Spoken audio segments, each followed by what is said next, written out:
Halo teman-teman semua, selamat datang kembali di YouTube channel saya. Nama saya adalah Kevin Sayili. Pada YouTube channel ini, teman-teman akan mendapatkan informasi menarik seputaran technical analysis untuk cryptocurrency. So if you guys like crypto, make sure to hit the subscribe button and don't forget to leave your thumbs up kalau kalian suka dengan konten yang saya bahas pada video ini. Anyway, before saya start, saya pengen sedikit sharing sama teman-teman. Jadi kemarin kebetulan ada yang nanya nih seputaran on-chain analysis. Dan saya pribadi juga sama lagi belajarin lebih dalam tentang on-chain analysis. Jadi saya pikir saya pengen rekomendasiin teman-teman untuk mampir ke channel YouTube-nya Cryptstocks ya. Channel YouTube ini ownernya adalah Ko Andi. Kebetulan setahu saya beliau itu di industri cryptocurrency ini udah cukup lama dan ada 2 video membahas tentang on-chain analysis ya. Ini baru part 1 dan next one-nya ada part 2. Kalian boleh nonton video ini untuk memahami lebih dalam tentang analisa secara on-chain. Menurut saya karena ini juga merupakan fundamental penting daripada si Bitcoin-nya. Oke. So, kita langsung masuk ke dalam pembahasan technical analysisnya. Jangan lupa tadi mampir ke YouTube-nya Ko Andi atau Cryptstocks ya. Subscribe juga channel dia. Oke, langsung aja kita masuk ke dalam pembahasan technical analysisnya as usual. Jadi dengan kondisi kemarin kita ngelihat sebenarnya pada time frame weekly ya, ini tampak sudah mulai closing di bawah exponential moving average 55. Jadi saya pikir ini juga closing di bawah level 127,24% daripada si Fibonacci level extension yang kalian bisa temukan dari swing high to swing low di tahun 2017 dan di tahun 2018 ya. Ini adalah akhir tahun 2017 dan ini adalah akhir tahun 2018.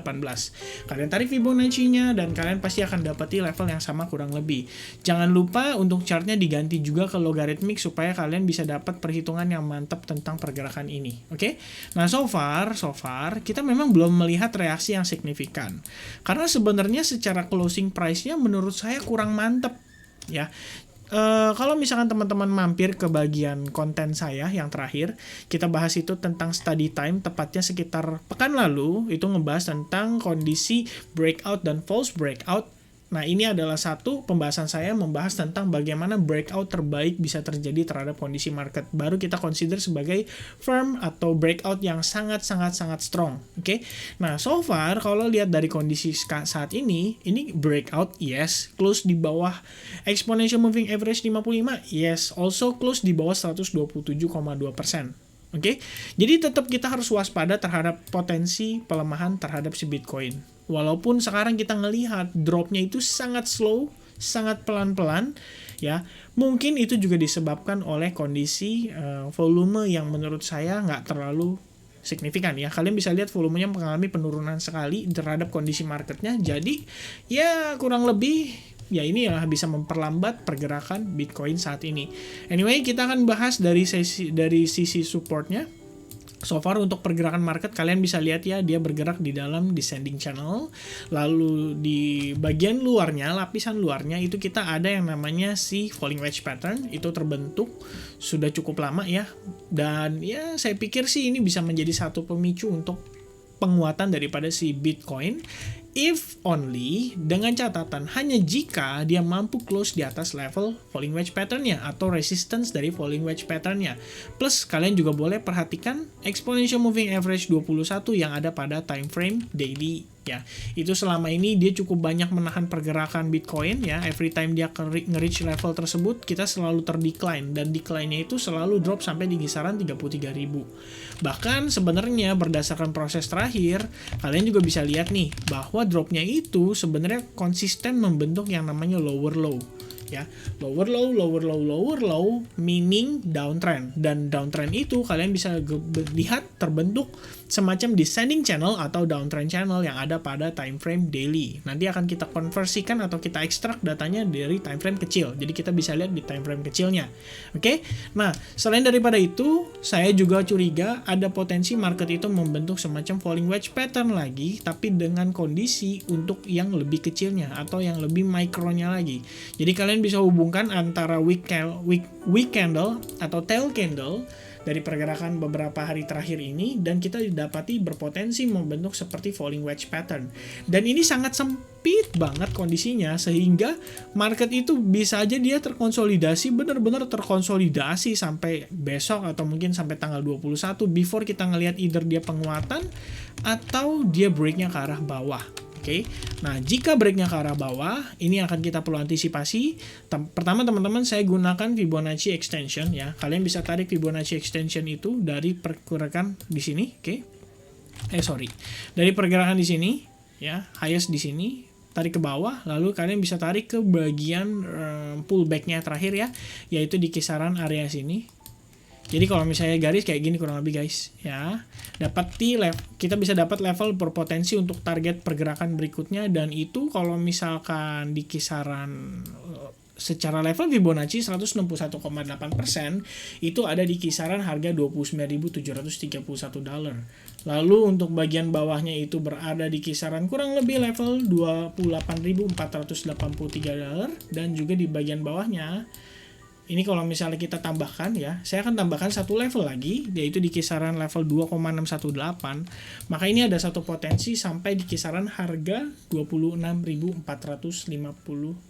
Oke, kurang lebih itu adalah beberapa area yang kita perlu perhatikan berpotensi terjadi terhadap pergerakan si Bitcoin ya, untuk bagian bawahnya gitu kurang lebih.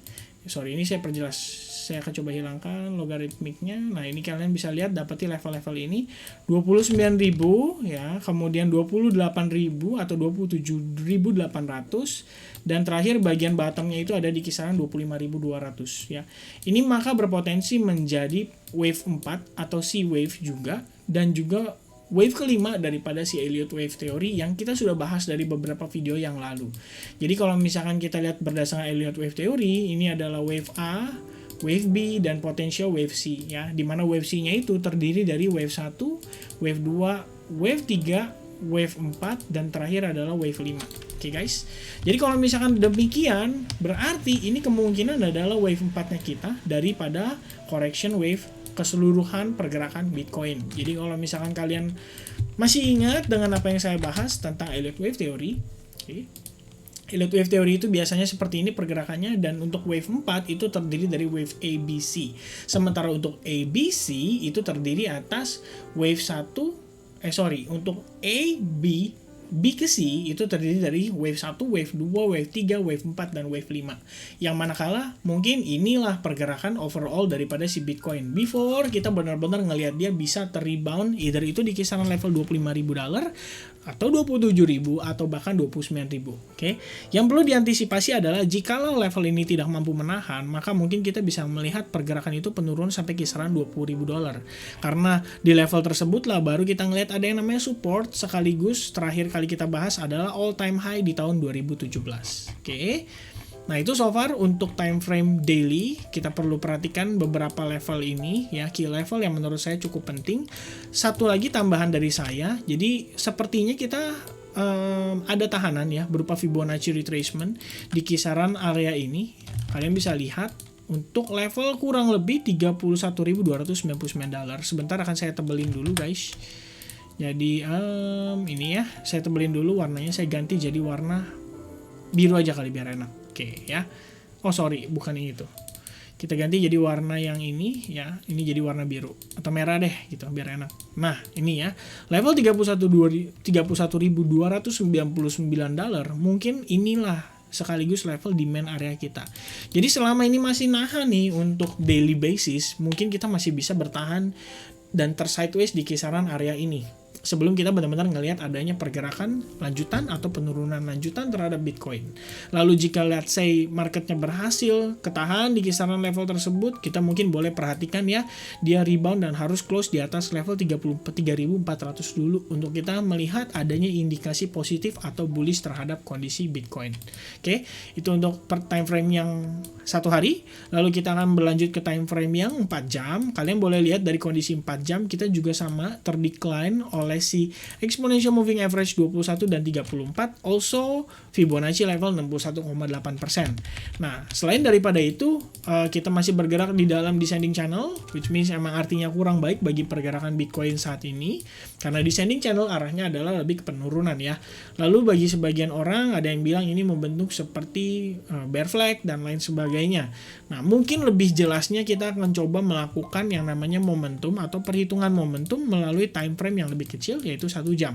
Oke, so far kita tahu bahwa market ini tampak bergerak dalam range ya. Range-nya itu berada di kisaran area ini kurang lebih ya, dari penurunan sebelumnya yang tereksekusi di kisaran area ya kurang lebih area sini lah ya. Oke, kurang lebih area situ. Saya extend sedikit. Ya, kurang lebih area sana. Nah, so far kalau misalkan kita lihat perhitungannya guys, kalian bisa hitung menggunakan momentum ya. By the time extreme kondisi masuk di mana bullish mempertahankan level support ini, kita tahu bahwa ini adalah potensi bottomnya dia. Jadi ini bottom ya, atau level supportnya. Nah, lalu kita hitung guys. Ini menaik ya sekitar 100%, terkoreksi 80%. Oke, koreksi 80%. Terrebound kembali ya, terkoreksi lagi, terrebound kembali, terkoreksi lagi, terrebound kembali, terkoreksi lagi, retest this time, tapi no higher high. Kalian boleh lihat ya, no higher high, dan dia fully pull back sekitar 70%-an ya. Dan setelah itu seller take over lagi. Semenjak itu kalian lihat posisi si buyer itu nggak mampu create yang namanya higher high guys. Jadi ini memang sudah terbentuk seperti lower high ya. Begitu pula untuk level ini, even though kita masih ketahan di bottom ini ya. Kita masih ketahan nih di key level ini. Tapi secara momentum kalian boleh lihat si buyer itu sudah kehabisan momentum ya. Ini terakhir pullback yang menurut saya sangat signifikan, tapi dia gagal untuk close di atas level resistance pentingnya. Dari situlah kita ngelihat even dia mencoba naik lagi, koreksinya dalam terus guys ya. Koreksinya dalam. Even yang terakhir ini dia koreksinya itu lebih dari 100% ya. Dengan kondisi saat ini gitu. Oke lah, let's say kita masih ketahan di kisaran level ini, tapi secara momentum buyer saat ini kita belum lihat adanya indikasi buyer itu akan masuk ke dalam market kembali ya. Nah, terakhir Bitcoin logarithmic pembahasan kita seperti yang tadi malam saya sempat share video saya terakhir. Intinya ketika kita close di bawah level orange line ini atau Fibonacci 38,2% di bagian Bitcoin logarithmic growth curve, itu biasanya membawa market itu turun sampai ke bagian bawah daripada si Bitcoin logarithmic growth curve-nya ini. Jadi kalau misalkan dia close dan bertahan di atas itu, kita bawa dia market ini bawa penguatan ya, naik sampai ke bagian atas. Biasanya kalau sampai di bagian atas ini, kita baru berpotensi ngelihat dia terjadi seperti bear market. Nah, itu berdasarkan kondisi yang sudah ada sebelumnya. Jadi pasca dia breakout si orange line ini yang di tengah, dia retest ya, dia breakout, retest, dia mulai naik sampai kisaran level paling topnya dia. Dan saat ini kondisinya kita sebelumnya sempat breakout ketahan. Ini ketahan ya. Terakhir kita breakout, retest, naik, tapi sayangnya belum sampai bagian topnya guys, atau 100 ribuan something.